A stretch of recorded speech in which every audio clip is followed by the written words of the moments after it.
This adorable baby might look perfectly healthy, but he was diagnosed with a disease so rare, fewer than 70 cases have been reported. And what's worse, there's no treatment or cure.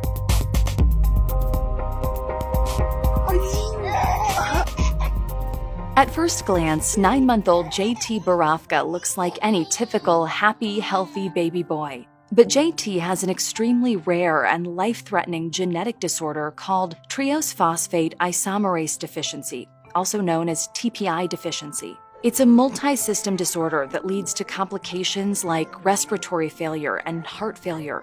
His diagnosis comes with a life expectancy of just 2 to 5 years.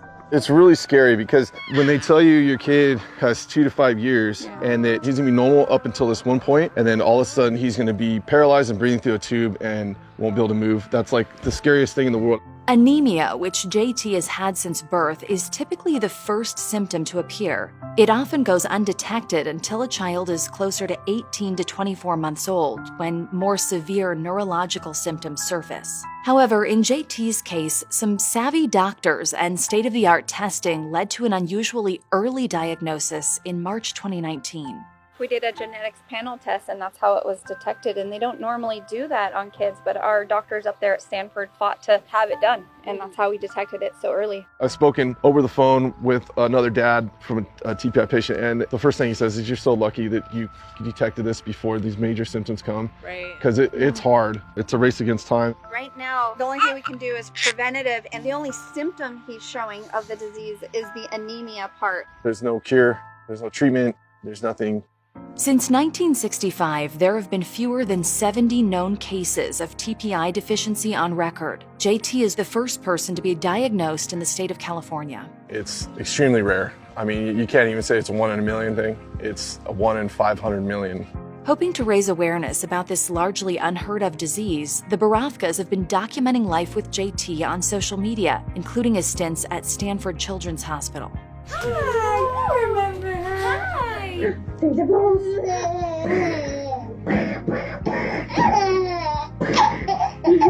Right now, TPI deficiency is being researched by an extremely small team. In fact, there's just one research center in the entire world. Although it's a devastating incurable disease, it's likely not going to be studied by a pharmaceutical or biotech company. There's just never going to be a profit margin in a treatment for a disease that has so few patients. JT's doctors at Stanford were able to find Dr. Michael Palladino at the University of Pittsburgh. His research specializes in neurological, neurodegenerative, and mitochondrial diseases like TPI deficiency. In hopes that it would lead to some kind of breakthrough, the Borofkas have channeled all their focus into helping fund his lab and research. The sooner we can raise all the money we need for the lab and the research out of the University of Pittsburgh, then the faster they can start working on the projects and getting answers and information on the disease. We would do a fundraiser every weekend if we had to, so that the doctors can find answers and research the disease for us. TPI is an essential enzyme. You need it to efficiently metabolize sugars. It affects all the cells in your body. We understand at a molecular level what's happening. We just need to find the drugs at this point. There is reason for hope. This is certainly a curable disease, and that's the most important thing. It's the first check of many that are going over there. We're funding this thing. We're going to beat this. And this goes out to all our friends that helped us, all the people who donated and are still helping. I mean, we got an army with us, and this is what it's all about. Along with a GoFundMe page, JT's community has stepped up in a big way for the little boy. His parents hosted a fundraiser at a local pizzeria where they raised more than $30,000 for TPI deficiency research and treatment. And family friends Brooke and Madison Mullins, who are involved with the local 4-H, donated the proceeds from their recent livestock auction to JT's cause, more than $64,000. We have so many close, really amazing friends that are working with us. We're meeting people, we have sports celebrities that are involved, and it's just growing. And our motivation is each other. He gets up and smiles and touches our face in the morning, and that's keeping us positive and motivated. We spoke with KSBW managing editor Cassidy Velasco for the latest update on JT's condition.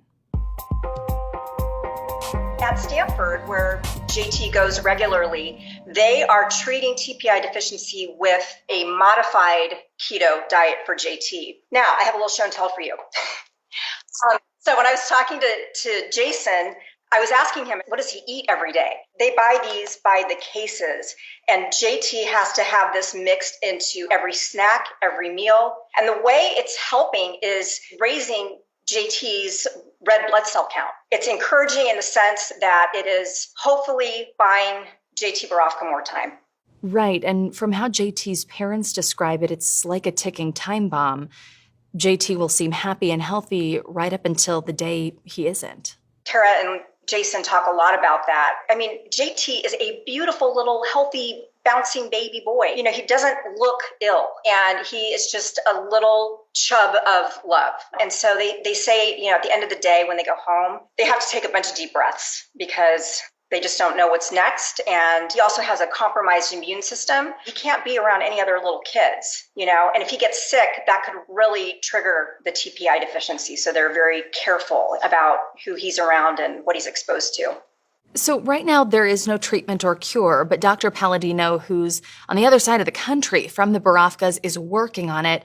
How has that been going? What Dr. Palladino really needs to focus his time, his energy on, and that's why the fundraising is so important, is to figure out which drug that already exists is best suited for treating TPI deficiency. And what's the community response been like? They've really rallied around JT, I understand. It's like nothing I've ever seen in my career here at KSBW. The Borofkas say it's extremely overwhelming. I mean, obviously it brings them a lot of hope and comfort. We were first brought aware of the Borofkas by Jason and Tara's aunt, and she's the manager of Angelina's Pizzeria here in Salinas. And that was a huge fundraiser. And since then, the Salinas Police Department, the Monterey County Sheriff's Office, just so many people coming forward wanting to help them. It's amazing. It really is. So Cassidy, do you have any other final thoughts for us?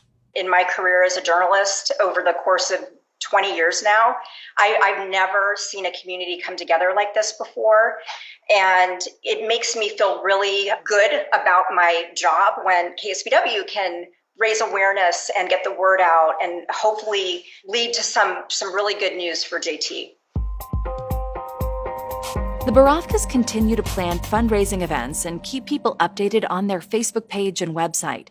If you'd like to help JT or make a contribution to fund Dr. Palladino and his team so they can continue their research, we'll be posting a link to their GoFundMe page in our Facebook group, Conversations from the Middle. I'm Alexandra Stone, and this has been your Weekly Dispatch.